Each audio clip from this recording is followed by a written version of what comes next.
Continuando o cenário político de hoje, estamos recebendo aqui no estúdio Breno Queiroga, que era pré-candidato ao governo, ele é ex-pré-candidato ao governo. Estamos conversando sobre isto, esta retirada da pré-candidatura, e você participa.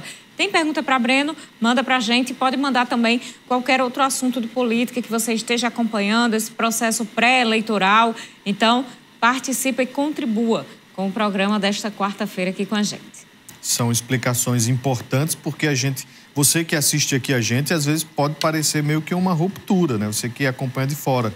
É como o Breno falou aqui, existe uma dinâmica de dentro, né, de quem faz política, e outra de fora, e é isso que ele está tentando explicar aqui. Mas vamos falar de Câmara. Amanhã deverá acontecer a audiência pública sobre a Lei de Diretrizes Orçamentárias, a LDO. A oposição já tem questionamentos sobre a matéria e não descarta a chance de judicializar pontos caso não se chegue a um acordo. Um dos trechos questionados da Lei de Diretrizes Orçamentárias de 2023 está no remanejamento de valores. O projeto altera o índice permitido ao Executivo de até 25% para, no mínimo, 25%. O prefeito encaminhou um projeto de lei de diretrizes orçamentárias, onde ele pede à Câmara Municipal autorização para alterar o orçamento em limite não inferior a 25%. Quer dizer, o teto se tornou piso.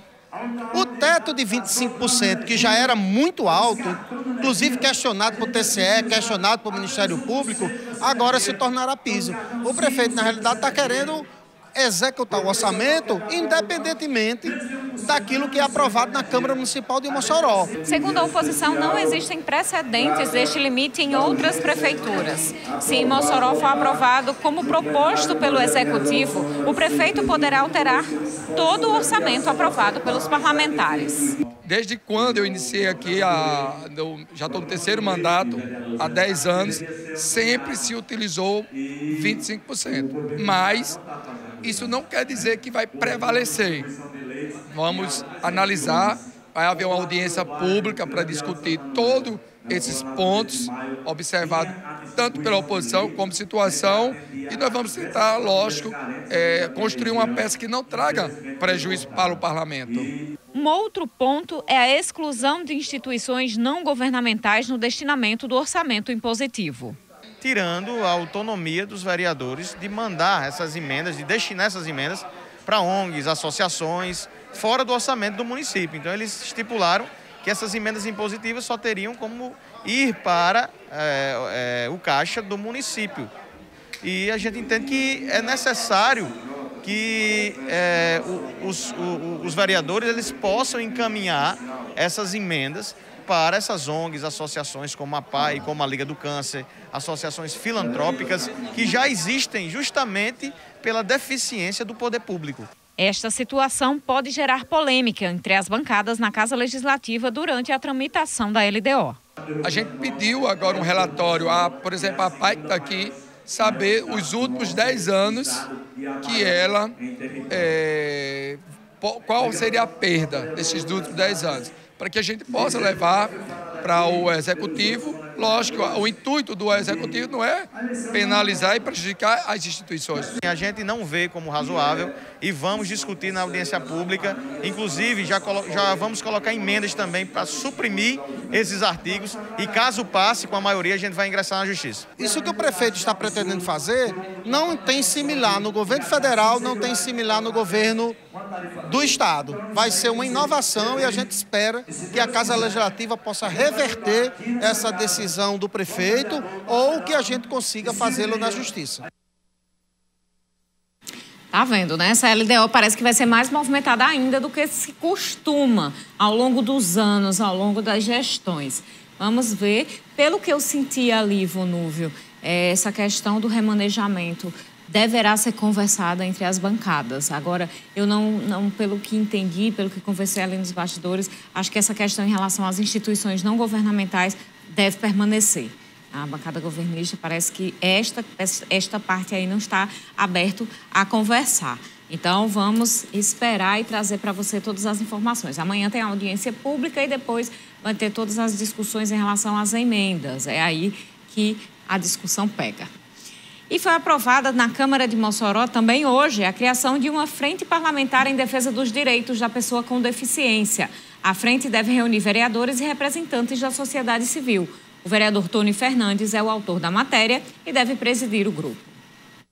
A gente colocou em regime de urgência, foi aprovado pela Casa, essa frente parlamentar em defesa dos direitos da pessoa com deficiência, vai funcionar com todas as entidades que representam as pessoas com deficiência, além das universidades e sociedades civil organizadas, também membros da prefeitura, das secretarias que são relacionadas, bem como também do Estado. A gente vai mandar esse convite para a gente estudar e planejar políticas públicas em defesa desses direitos, além de criação de novos direitos, né? Eu acho que a implementação de políticas públicas na cidade se faz necessário.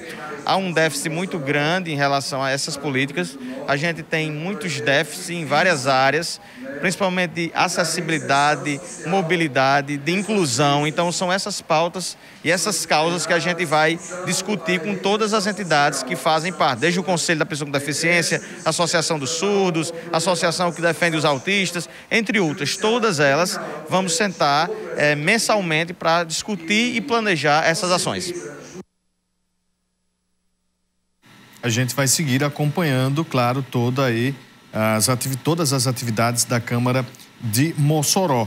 A gente tem uma fotografia aí, a gente falou agora há pouco, né, da chegada aqui em Mossoró, do Fábio Dantas, mas ele está, na verdade, em Upanema, está num evento lá político e a gente vê aí, né, a presença do Fábio Dantas ao lado ali do soldado Jadson, de lideranças, né, de Upanema.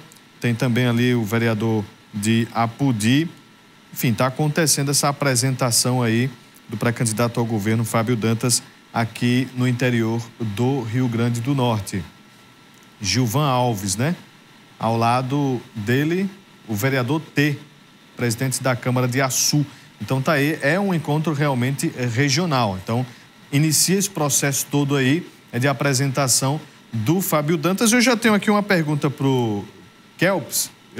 Desculpa. Opa! Uma pergunta aqui pro Breno. Tá misturando tudo aqui.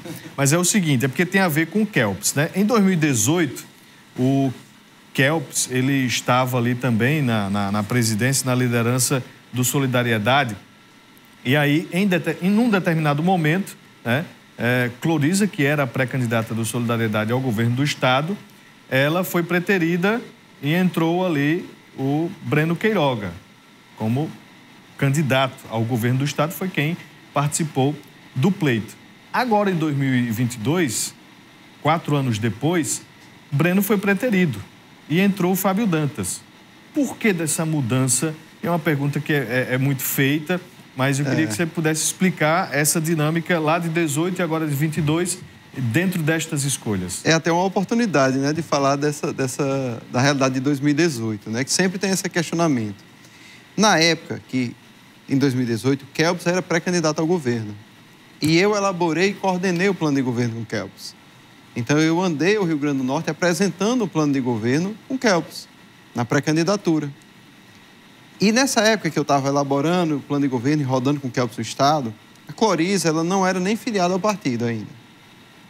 Eu já tinha uma intimidade com o partido antiga, já existia essa ansiedade, esse desejo da turma do partido por eu ser candidato, como o Kelps era o nome com mais visibilidade no partido. Ele disse, vou lançar o nome, vamos ver se a candidatura cresce. A candidatura crescendo, a gente vai adiante. A candidatura não crescendo, a gente vê o que faz aí. Vamos tentar aí 10%, se não chegar em 10%, a gente muda. E foi o que aconteceu. Kelps lançou, não chegou nos 10%. Quando ele recuou, naturalmente eu já seria o candidato. Só que aí foi o momento que a Cloriza entrou, que era um grande quadro, que estava chegando, uma pessoa muito bacana, a gente teve um relacionamento muito bom.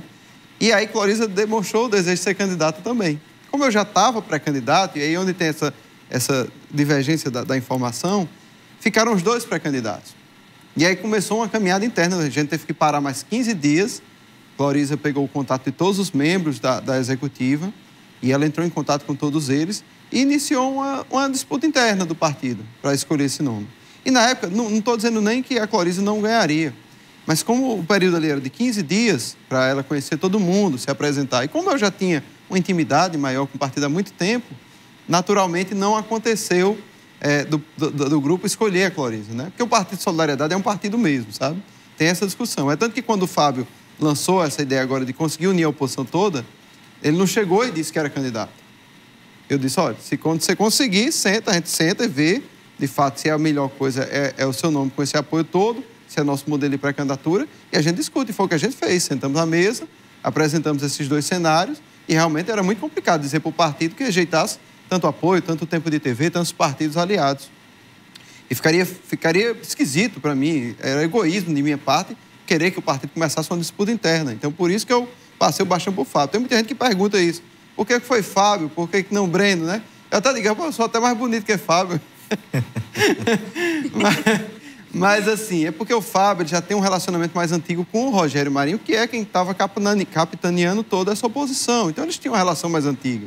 E aí foi uma condição do Rogério, nesse momento, para ter esse apoio. Eu acho, inclusive, Ronaldo, que com mais um mês de caminhada, como não tinham surgido outros nomes, essa oposição fatalmente, se não toda, boa parte dela já viria votar em mim, porque eu já sentia essa simpatia do grupo pelo nosso nome, pela nossa pré-candidatura. Só que o Fábio conseguiu aí fazer isso antes, e aí lançou isso na mesa, e eu, de uma forma coerente, né, pensando no partido, pensando no Estado como um todo, e vendo uma oportunidade para a gente conseguir mais capilaridade e melhorar a questão do Estado, aí eu passei para ele a pré-candidatura e ele assumiu, né? Então, foi de fato o que aconteceu. Na época da Clarissa, teve essa diferençazinha que eu coloquei agora há pouco. Você tem falado aí, Breno, de forma realmente racional, obviamente. Se trata de uma questão de pragmatismo na política, né? De observar essas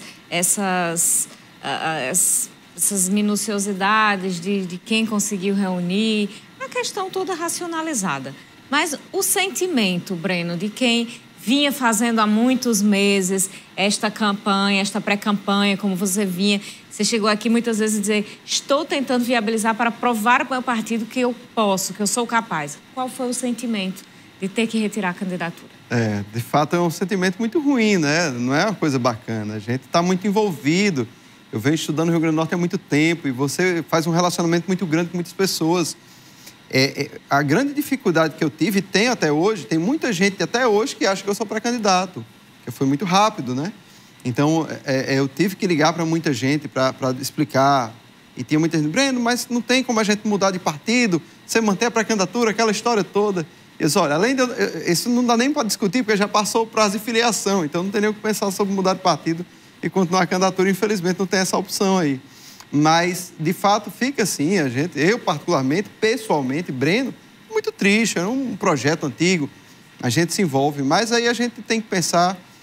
a gente não pode ser egoísta, né, Carol? Eu acho que quando se trata de política, e eu vejo isso em muita gente, política a gente não tem como fazer com ego, pensando em si. A gente tem que pensar no próximo, tem que pensar no Estado como um todo. E é bem verdade que, apesar de eu acreditar, e aí é bom que eu diga isso para o cidadão, eu diga a todo mundo, eu acreditava mais no meu projeto, né? Eu sei que o nosso projeto é um projeto muito bacana, era um projeto ousado, um projeto meio caminhando por fora ali da política tradicional. Eu sei que era uma caminhada bem interessante, eu sabia que estava crescendo muito e que estava ganhando muitos adeptos, e a rede social já estava a 1000 também. É muito complicado você chegar para um partido de um grupo de políticos, de dezenas de políticos, e dizer, olha, vamos rejeitar o apoio aí de toda a oposição do Estado do Rio Grande do Norte, de um ministro, 2 ministros, de 6 partidos. Então, eu tive que ser racional, mas, pessoalmente, fica sempre aquela tristeza, porque é um envolvimento muito grande, uma candidatura, e principalmente o sentimento de gratidão a todo mundo que nos ajudou nessa caminhada até agora. Vamos fazer mais um intervalo? No próximo bloco a gente continua o cenário político desta quarta-feira.